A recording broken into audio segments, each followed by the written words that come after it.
Hello. Welcome back to No Me Callo. I Won't Stay Quiet. I'm your host, Lomelin, and today we're starting a new series. It's called Everything Nobody Tells You About Growing Up.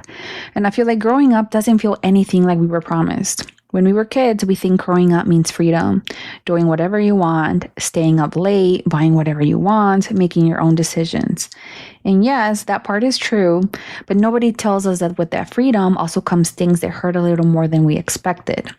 Decisions you're not sure you're making right, days where you wonder if you're already behind in life, and most of all, people slowly drifting away from you without anything actually going wrong. And that's what I want to talk about today, because there's something almost nobody teaches us, and it's not that all goodbyes come with a fight. Not all stories have a villain, and not all friendships end with a clear conversation. Sometimes they just end, and that can hurt more than people admit. Have you ever thought about someone who used to be part of your everyday life, and now you don't even know how to start a conversation with them anymore? And I'm not talking about someone who hurt you. I'm not talking about betrayal. I'm talking about someone who felt like home. Someone who knew things about you that almost nobody else knew. Someone who was there on your good days and on your bad days too. And now they only exist as a memory. Or maybe on Instagram. Because that's what happens a lot these days. You see their life from a distance. You know if they got married, if they had a baby, if they changed jobs, if they went on a trip. But you don't really know how they are anymore on the inside.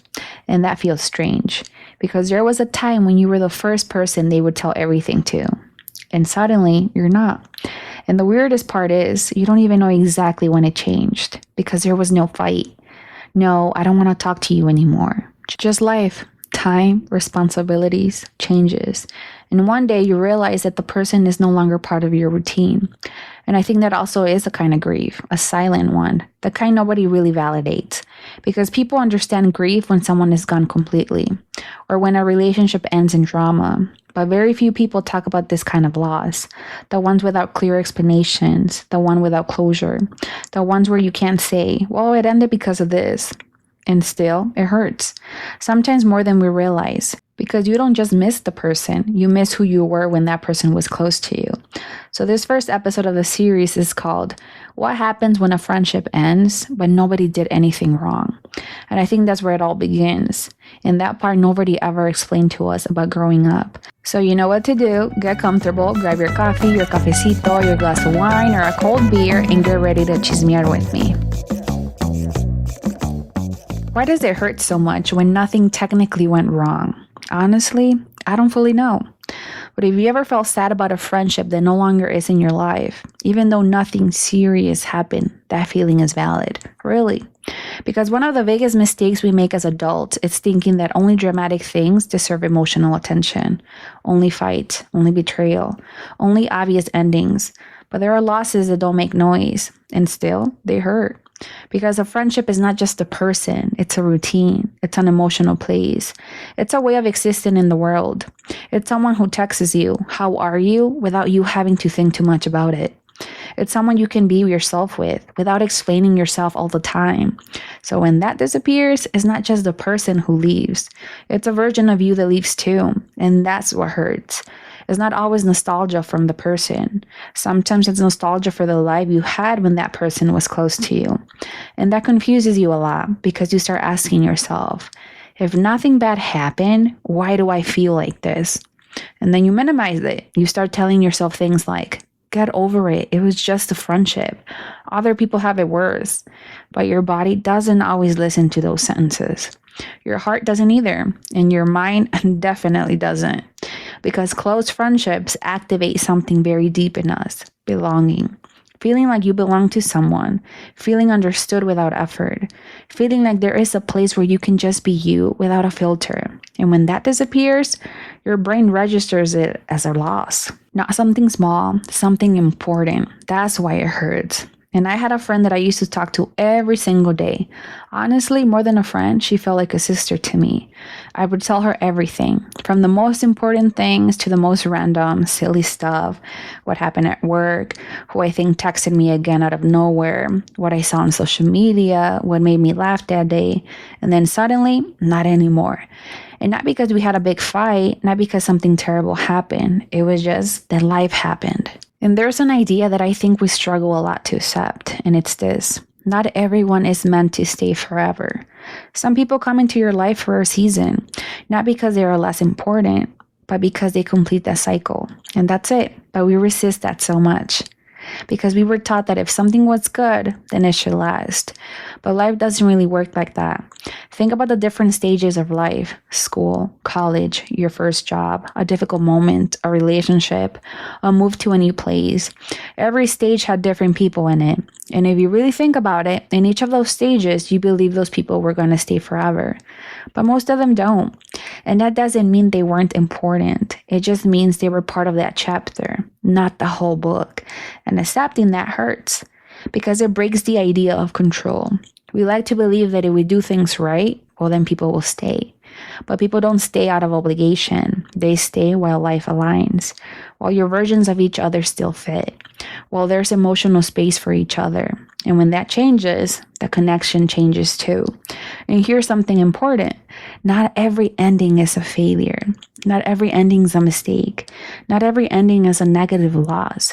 Sometimes it is simply a change of direction. But I think there's something almost nobody says out loud. And it's that when a friendship ends and it's nobody's fault, it hurts even more. It hurts in this strange way, a way you don't even know how to explain. Because when there's a fight, you have something to hold on to. There's a reason. There's a story. There's a moment you can point and say, this is where it happened. But when none of that exists, when there was no betrayal, no yelling, no final conversation, there's only silence. And that silence is the hardest thing to understand because it leaves you without answers, without explanation, without closure. And as human beings, we need closure. We need to understand. We need to make sense of what we feel. But here, there isn't much sense to find. There's only distance. And distance also breaks things. Not all at once, not dramatically, but slowly.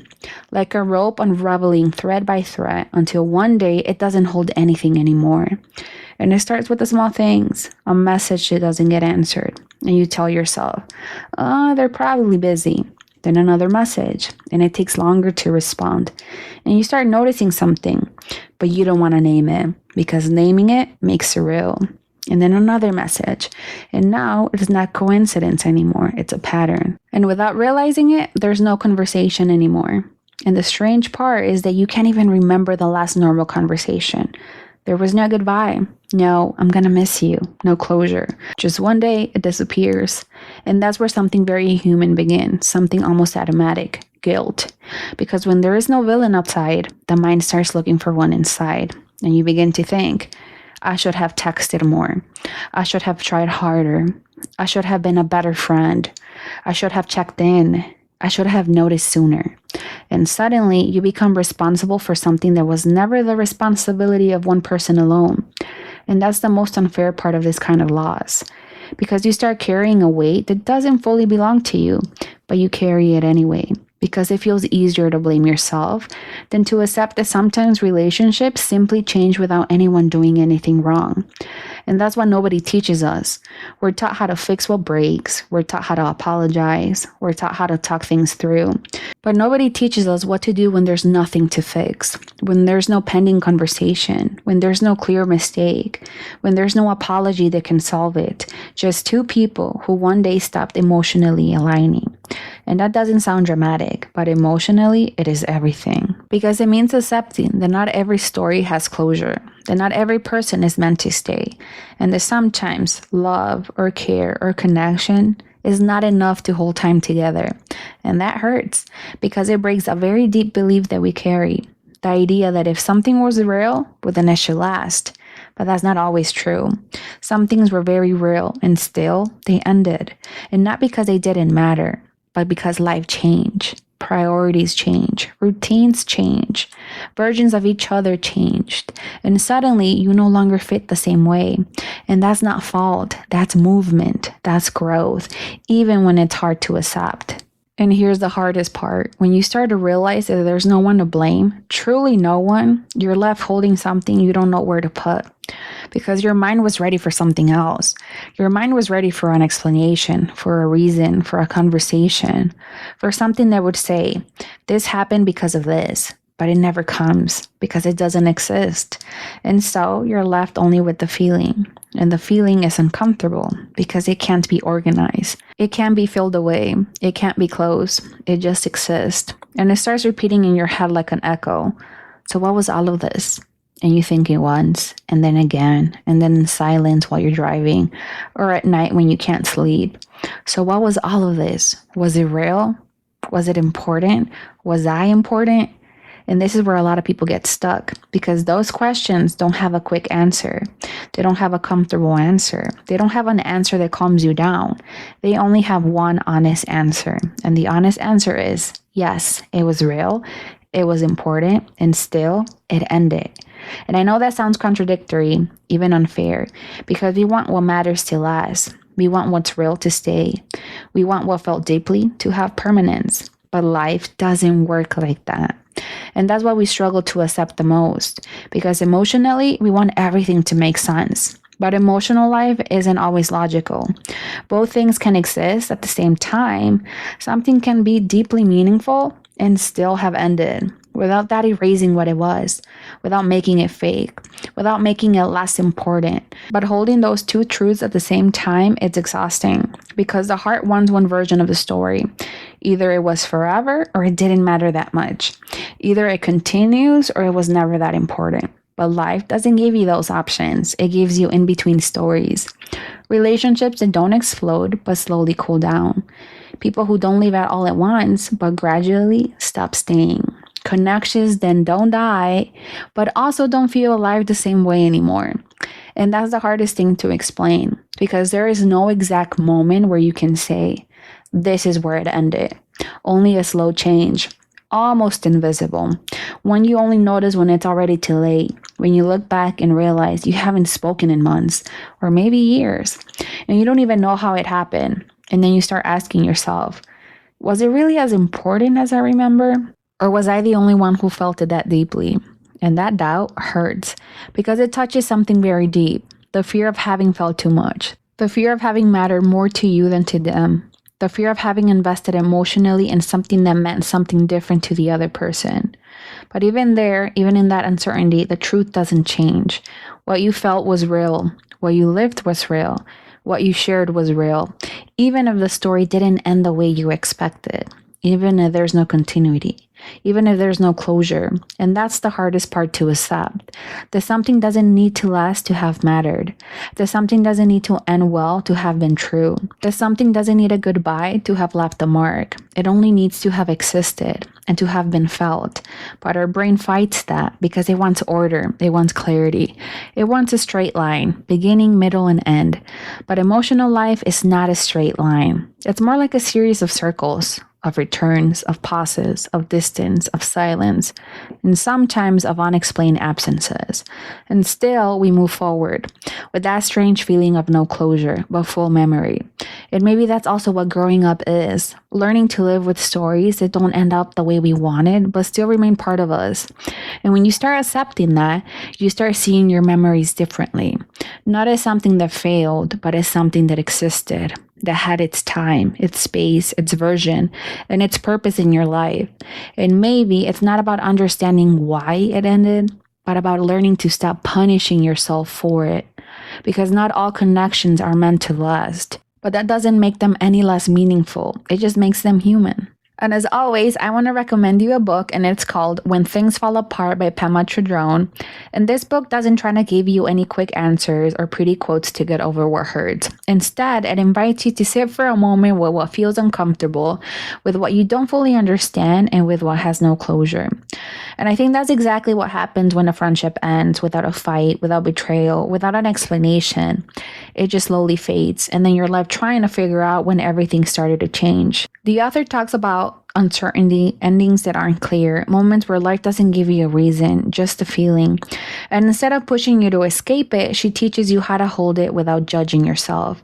So I recommend this book because in these kinds of silent griefs, like a friendship that no longer is there, one of the strongest feelings is guilt, or the need to figure out what did I do wrong. And this book helps you to let go of the idea that there is always has to be a mistake or someone to blame.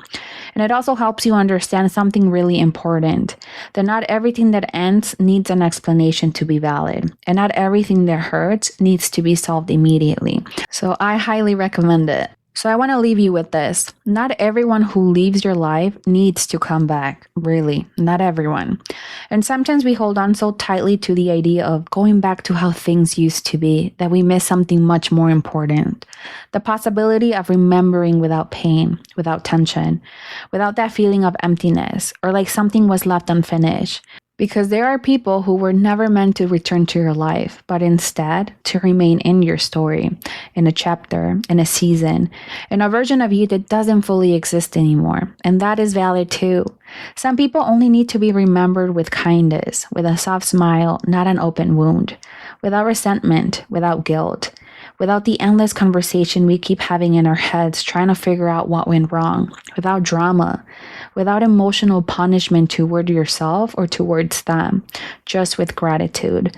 And I know that word can feel heavy sometimes, gratitude, because when something ends without clear explanation, the first thing that shows up is not gratitude. It's doubt, it's nostalgia, it's the why. But with time, if you allow yourself to breathe through that story without demanding answers, the way you see it starts to change. No longer as something that failed, but as something that existed. Something that had life, laughter, trust, routine, presence. And that, at some point, was real for you. Very real. And that doesn't disappear, even if the relationship does. Even if the conversation stops. Even if the messages don't come anymore. Even if life has taken different directions. That doesn't erase what happened. It just keeps it somewhere else. And that's okay. Not everything that ends has to hurt forever. Not everything that leaves has to become an open wound. Sometimes it becomes memory. Sometimes it becomes learning. Sometimes it becomes a part of you that no longer hurts, but still walks with you. Because growing up is also that. Not just learning how to start new things, but learning how to let go without breaking yourself every time. Learning to accept that some people were home, even if they aren't anymore. And slowly arriving at a place inside yourself where you can say calmly, you were important in my life, even if you're no longer in it. And that doesn't come with deep sadness, but with peace, with recognition, with the quiet understanding that something mattered without needing to last forever. And maybe that is healing too. In the description of this episode, you'll find the Amazon link to the full list of books mentioned in No Me Callo, I Won't Stay Quiet from the very first episode up to today's. And don't forget that there's a new episode waiting for you every Friday. Next Friday, I want to talk to you about something you were probably never taught to see this way. Something you think you understand until one day you grow enough to see it differently. The next episode is called The Day I Realized My Parents Were Also Learning. And no, this is not an episode about blame. It's not about pointing fingers. It's about that moment when you realize that the people who raised you were also trying to figure out life at the same time you were living it. And that changes everything. Because as children, we think adults already know everything. That they have the answers, that they are in control, that they always knew what they were doing.